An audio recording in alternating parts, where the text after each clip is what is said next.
بسم الله الرحمن الرحيم والنجم إذا هوى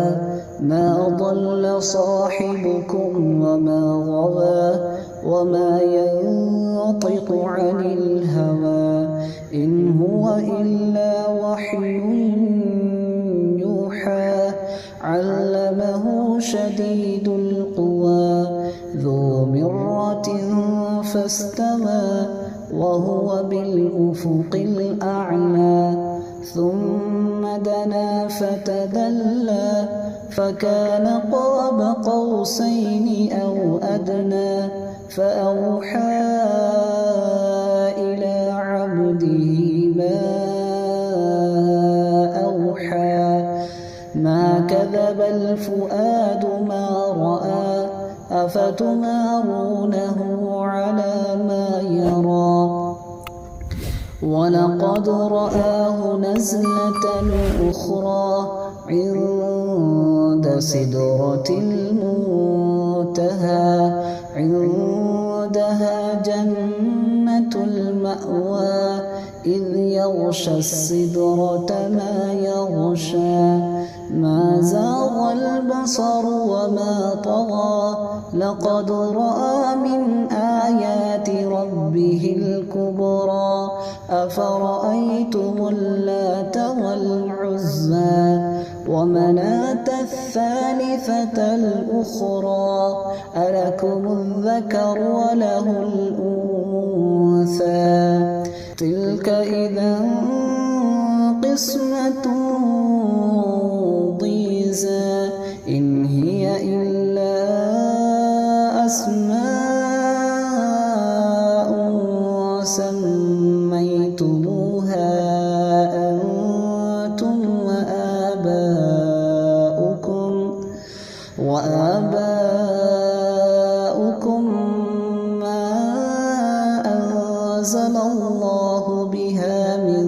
سلطان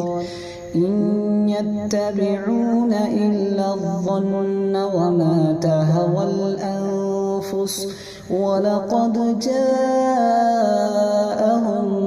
من ربهم الهدى أم للإنسان ما تمنى فلله الآخرة والأولى وكم من ملك في السماوات لا تغني شفاعتهم شيئا إلا من بعد أن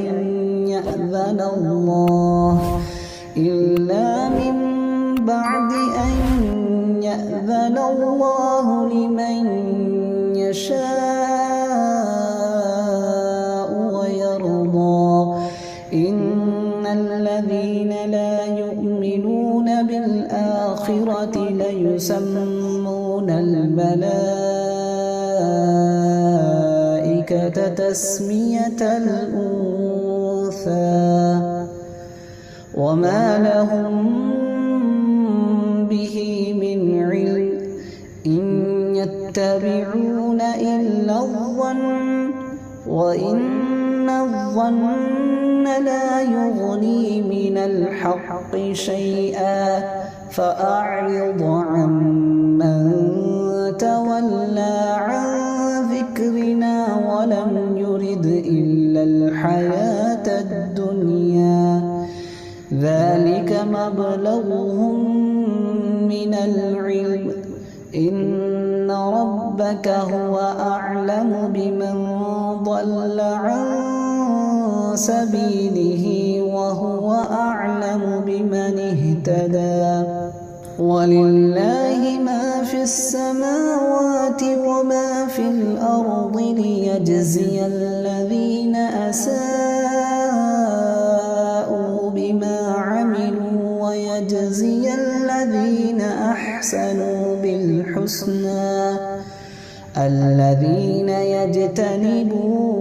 كبائر الإثم والفواحش إلا اللمم إن ربك واسع المغفرة هو أعلم بكم إذ أنشأكم من من الأرض وإذ أنتم أجنة في بطون أمهاتكم فلا تزكوا أنفسكم هو أعلم بمن اتقى أفرأيت الذي تولى وأعطى قليلا وأكدى أعنده علم الغيب فهو يرى أم لم ينبأ بما في صحف موسى وإبراهيم الذي وفى ألا تزر وازرة وزر أخرى وأن ليس للإنسان إلا ما سعى وأن سعيه سوف يرى ثم يجزاه الجزاء الأوفى وأن إلى ربك المنتهى وأنه هو أضحك وأبكى وأنه هو أمات وأحيا وأنه خلق الزوجين الذكر والأنثى من